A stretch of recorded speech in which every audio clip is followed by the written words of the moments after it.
A Comissão de Fiscalização Financeira e Controle não pode ser a comissão que convoque todos, que repudie todos. Se coloca, felizmente se retirou isso de pauta hoje, uma moção de repúdio ao presidente Lula. Quem vai ser o próximo? Mas é importante a gente deixar claro, presidente, que o agronegócio é um setor importante para a economia brasileira, isso ninguém nega. Agora, aquelas pessoas do agro que financiaram tentativa golpista do 8 de janeiro são golpistas e são fascistas. Aquelas pessoas do agro, como de outros setores que trabalharam contra a vacina, são negacionistas. E aqui o deputado Nicolas Ferreira fez uma brincadeira, uma pilhéria aqui ao lado, dizendo que aprovaria uma moção de apoio ao governo Lula se nós apresentássemos fatos que justificassem isso. Eu vou apresentar. Baixar o preço da gasolina e do botijão de gás. E no governo que ele apoiava, dava R$120 o bujão de gás. Recriar o Mais Médicos, que vai levar milhares de médicos para as regiões periféricas e para os interiores do país. Recriar o Minha Casa Minha Vida. O Brasil voltar a ter respeito internacional e ser convidado para o G7. Coisa que com o presidente que ele apoiava era espalha-rodinha na ONU, no cenário internacional. Poderíamos continuar falando. Recriar o programa de aquisição de alimentos. Garantir recursos recordes para a cultura. Recriação do Bolsa Família. Então, poderia aqui falar de vários outros pontos, mas deixo esses. Espero contar com o apoio do deputado Nicolas para nossa moção de apoio ao presidente.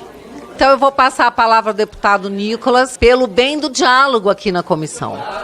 Pediu silêncio para falar, agora eu faço silêncio para poder responder. Respondendo aqui o deputado, né? Poxa, comemorar a redução de 13 centavos do botijão de gás é no mínimo sacanagem, né? Chegar para mim e falar sobre os Mais Médicos, que era um programa que financiava a ditadura cubana com mais de 50% do seu próprio salário, é sacanagem também. O Minha Casa e Minha Vida, que vocês tanto falam, mas que em 2015 foi alvo de mais de 300 inquéritos, por exemplo. E agora vem falar a respeito das viagens do Lula. Olha só a população brasileira. Enquanto você aí tem um aumento de R$18 no salário mínimo, o Lula já gastou mais de 6,6 milhões de reais somente em 2 viagens. Ou seja, na verdade, ele prega o socialismo pra você, mas vive num capitalismo absurdo. A Janja comprando, né, solicitando ali sofás e camas que um brasileiro comum jamais conseguiria alcançar. Afinal de contas, o poder é pra poucos, não é mesmo, Boulos? Então, realmente, é fácil você dizer... Calma, escuta.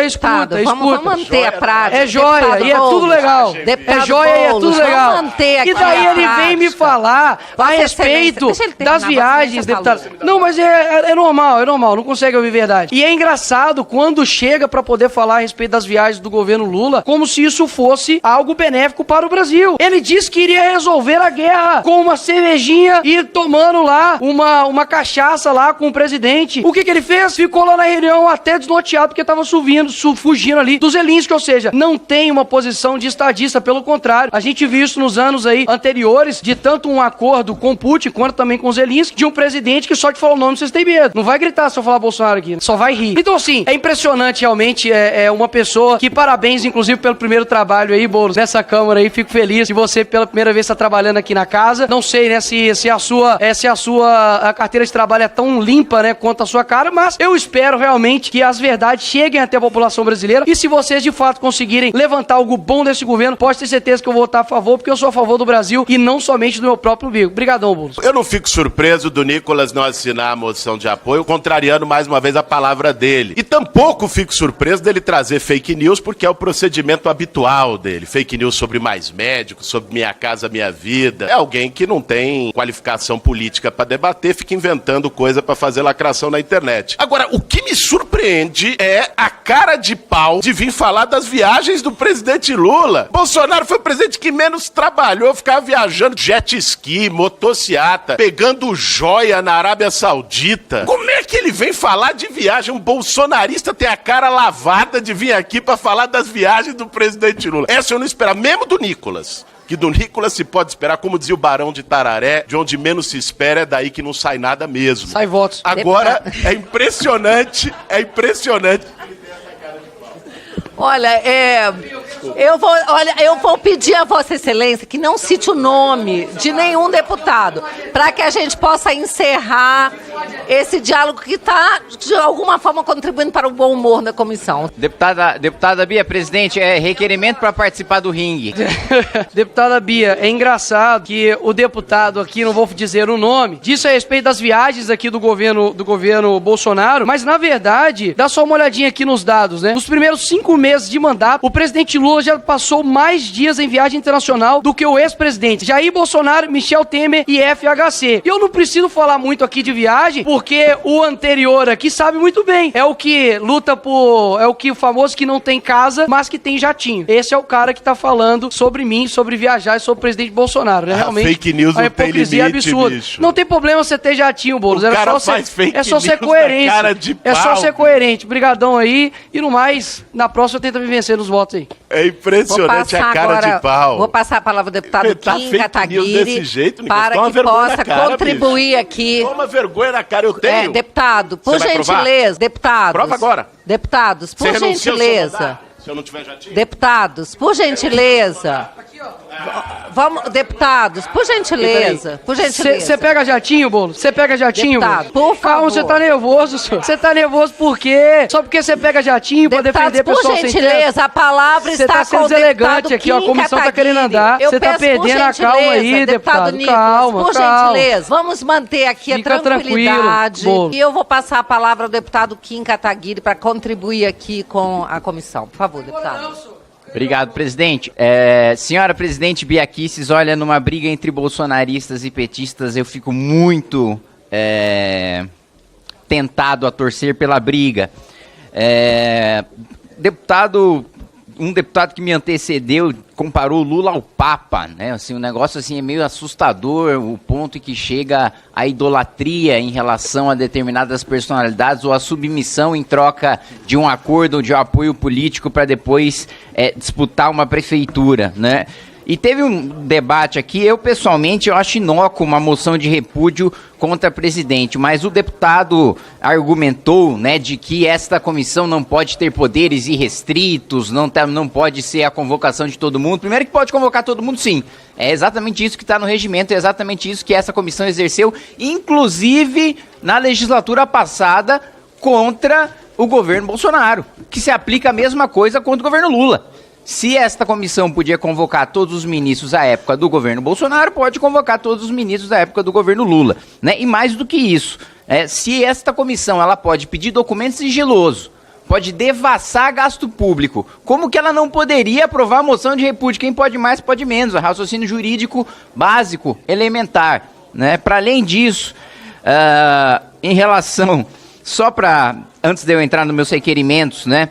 Em relação a Lula contra Bolsonaro, ambos abusaram do cartão corporativo, ambos gastaram muito com cartão corporativo, tanto Lula 1 e Lula 2, aliás, ele já chegou a dizer em debate, o presidente Lula, que a única coisa boa que Fernando Henrique criou foi o cartão corporativo, né, mostrando que de fato é um sujeito que não tem a menor responsabilidade com as contas públicas, dado até o arcabouço fiscal que esta casa vergonhosamente aprovou ontem, dando um aumento de uma liberação de mais de 40 bilhões de reais para o governo Lula gastar no ano que vem, no ano eleitoral, e a conta ser paga pela população em 2025.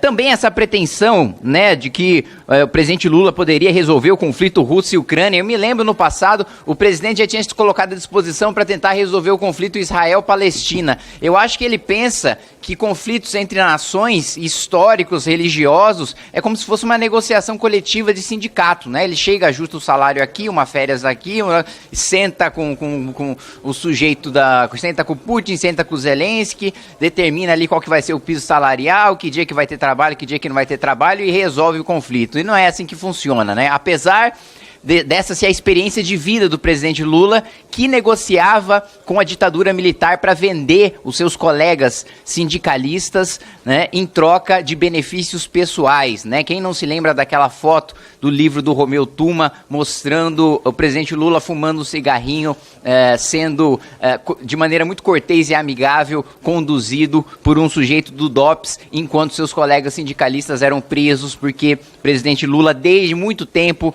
já vendia os seus aliados. Ele, inclusive, já chegou a afirmar, né, que quando morria, isso tudo que eu tô falando eu posso provar, eu tenho os elementos, nunca falo nada sem fundamento. Quando eu não tenho fundamento, eu admito e digo que não sei. Mas o presidente Lula já chegou a afirmar até que tinha uma oportunidade no velório dos seus colegas sindicalistas em relação às viúvas, né? Então é um negócio assustador. Mas vamos entrar aqui no trabalho da comissão e nos requerimentos que eu apresentei. Primeiro, em relação ao ministro de Minas e Energia, né? Essa redução artificial, primeiro que a Petrobras já não anunciou qual que vai ser a nova política de preços. Só disse o seguinte, ó, vai diminuir o preço.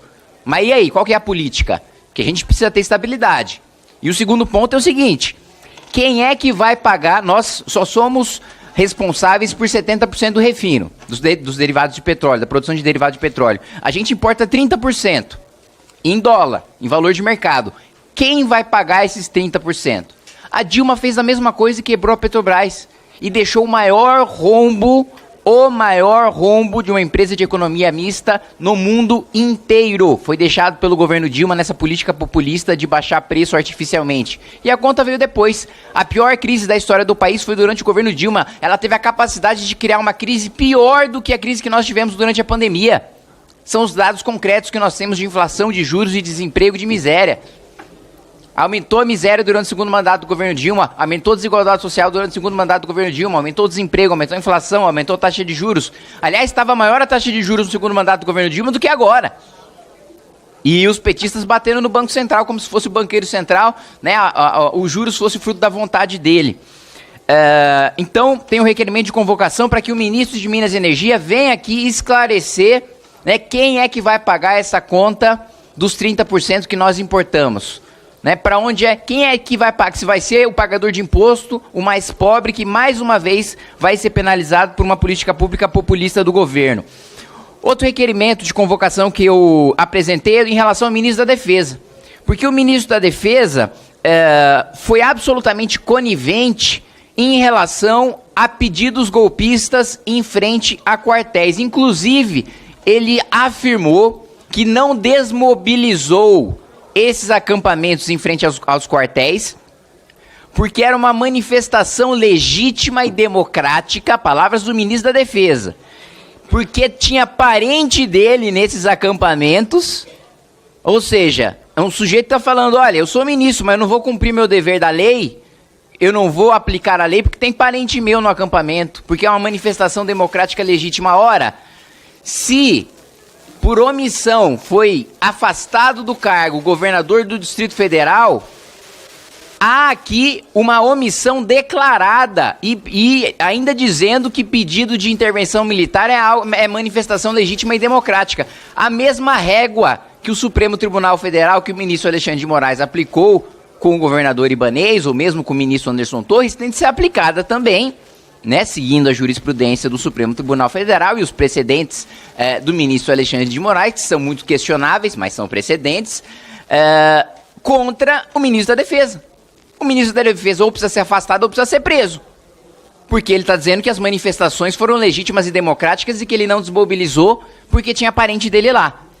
E mais, o ministro Flávio Dino ainda disse que os acampamentos não foram desmobilizados porque uma minoria de militares escolheu ouvir vozes satânicas e defender a ilegalidade.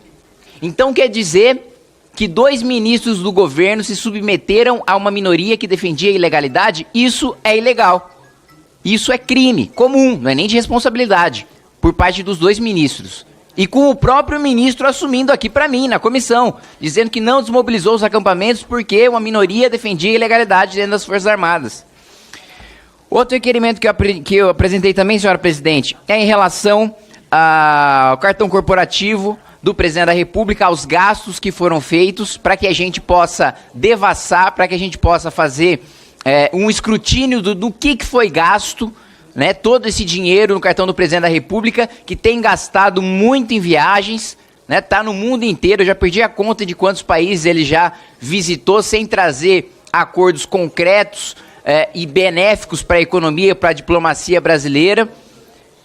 Reza a lenda aí até que talvez ele tenha uma viagem confirmada ao Brasil. Aí recentemente estão falando por aí que talvez ele venha visitar o país para tentar negociar algum acordo, porque ele não para aqui. E para além disso, né, um requerimento para que venha o ministro da Casa Civil explicar esses gastos. Onde foi gasto, como foi gasto, com exceção, claro, das despesas que dizem respeito à segurança nacional, mas a maior parte das despesas não dizem respeito à segurança nacional, e eu tenho experiência nisso porque eu fui o relator da devassa no cartão corporativo do presidente Jair Bolsonaro. E eu sei que a maior parte das despesas que são decretadas sigilosas não dizem respeito à defesa da soberania ou da segurança nacional. E para finalizar, senhora presidente, apresentei o requerimento para que nós para que a gente discuta a cassação de registro absolutamente ilegal do deputado Deltan Dallagnol, né? O próprio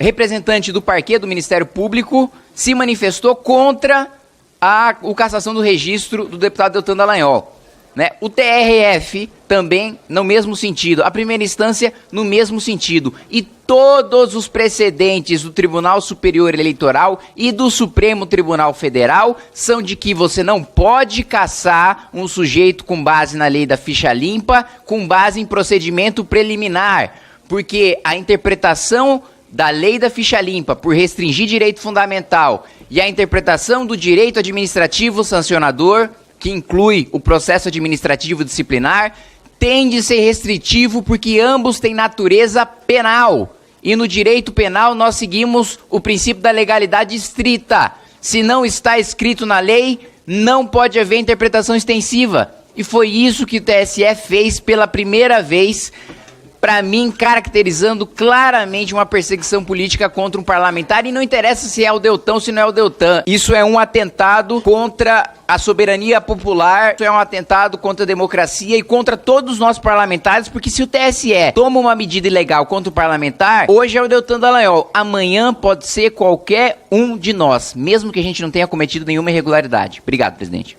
Deputado Kim, o senhor é uma pessoa que eu acredito que tem bastante conhecimento. E a afirmação que o senhor faz que o senhor Luiz Inácio Lula da Silva, quando presidente dos sindicatos metalúrgicos, vendia ou negociava os seus aliados com a ditadura militar, é extremamente grave. Certamente o senhor deve ter como comprovar isso, porque eu acredito que a imunidade parlamentar tem limites. Quando se afirma determinadas coisas, é preciso que se tenha materialidade nessas afirmações. Eu venho do movimento sindical. Diferente do deputado Kim, eu vivi a ditadura militar. Eu sei o que é fazer oposição com o DOPS, com o DOI-CODE, com os militares atrás de você. Diferente do deputado Kim, que é uma pessoa muito jovem, eu sei o que é viver o terror da ditadura militar. E fazer afirmações que pessoas que lutavam naquele momento contra a ditadura negociavam seus companheiros é algo abjeto. E se estende de uma forma muito ampla quando diz que o ex-sindicalista Lula fumava cigarro com Romeu Tuma. Em que condições, em que momento, onde está isso? Está na afirmação de um livro? Qual livro? E essa afirmação foi feita em qual momento e em qual contingência? Então, deputado Kim, eu acho que pelo respeito que eu tenho a todos os deputados, e procuro ter sempre todos os deputados pelos seus mandatos e porque foram eleitos para estarem aqui representando a população brasileira, eu acredito que há limites nas nossas afirmações. E dizer que entregavam ou que entregavam os companheiros algo tão grave